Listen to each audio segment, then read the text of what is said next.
Hello, I'm Deborah Sword. Have you ever had a conflict start as a disagreement over facts and turn into a personal fight? A colleague and I had an argument at work that didn't stop there.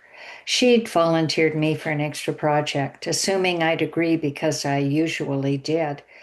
But I had other projects to finish on a deadline. When I explained that, she applied pressure. In my perspective, she pouted and tried to guilt me into accepting an additional deadline for work I wasn't interested in at a time I was already very busy. And I was put out because she hadn't consulted me first. The conflict got personal about my team disloyalty and her lack of consultation when it could have been about doing the work. I grudgingly accepted the extra project, worked like a demon to finish it on time, and resented her deeply. The problem is one I call conflict creep. Perhaps you've heard of mission creep, the gradual broadening of the original objectives of a mission or an organization. There's also scope creep, the gradual broadening of the original scope of work of a contract or plan. Conflict creep is the broadening of the original grievances and goals of a conflict until the conflict becomes a fight to win instead of a problem to solve. Conflict creep is different in one important descriptor. I remove the word gradual because conflict creep is often as fast as feelings get hurt and expectations get disappointed. And that's fast. John Paul Lederach outlines how conflict escalates through 6 changes, and I'll put this list in the show notes so you can read it. The first is people get defensive. They place blame instead of accepting responsibility. Second, everything that's wrong replaces the simpler issue that began the conflict. That's like a relationship where, over time, everything the other person does begins to annoy you. The entire person becomes the annoyance target instead of just one behavior. Three, language becomes accusatory and defensive. What starts as a specific complaint gets lost in generalized rhetoric like you always or you never. Four, sides form as people seek allies. I call this the conflict prime directive, where people are categorized as either friends or enemies. Five, each side believes it's justified to react to the other's latest insult and aggressions.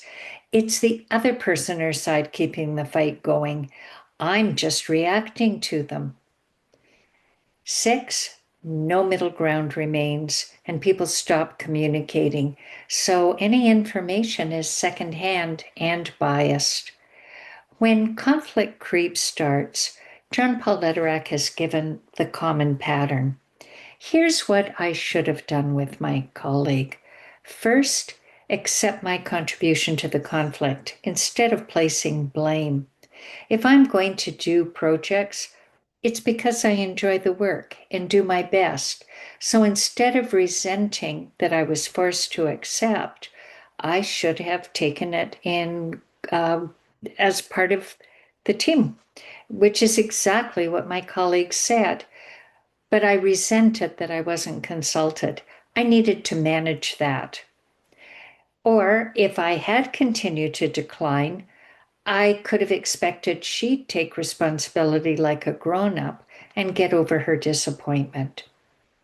Two, when my colleagues started personal attacks on me because I declined the work, I could have redirected the conversation back to defining a reasonable workload instead of reacting to how she was framing the problem around her assumptions about me and my sense that I should have been consulted. Three, I could have discussed the specifics of the project when she made generalizations about my not taking it for the team. I could explain the reason the project didn't interest me, as well as pointing out the extra deadline. Perhaps then my colleague would have asked someone else. Four, because I felt manipulated and held it against my colleague while she denied my version of what happened, I complained to others. I could have complained to her earlier than I did. We could have sorted it out. Fifth, I could have worked harder to understand her reason for volunteering me. Her refusal to see my perspective offended me, so I felt justified in rejecting hers. Six, finally, I did something right. At this point, I calmed down and went into conflict management mode. I should have done that from the start of the misunderstanding. I let the escalating pattern of conflict creep go from simple to complicated and from business to personal. The conflict competency is to break the cycle of escalation, the pattern, recognize it, curtail the conflict creep. Conflict competency is a choice. When you see conflict creep from the original story, you will also see the progression in stages, and you can change the story. Thank you for listening. I hope you'll subscribe to our podcast, like it, share it, suggest topics. What questions do you have? We love to hear from you. Thank you.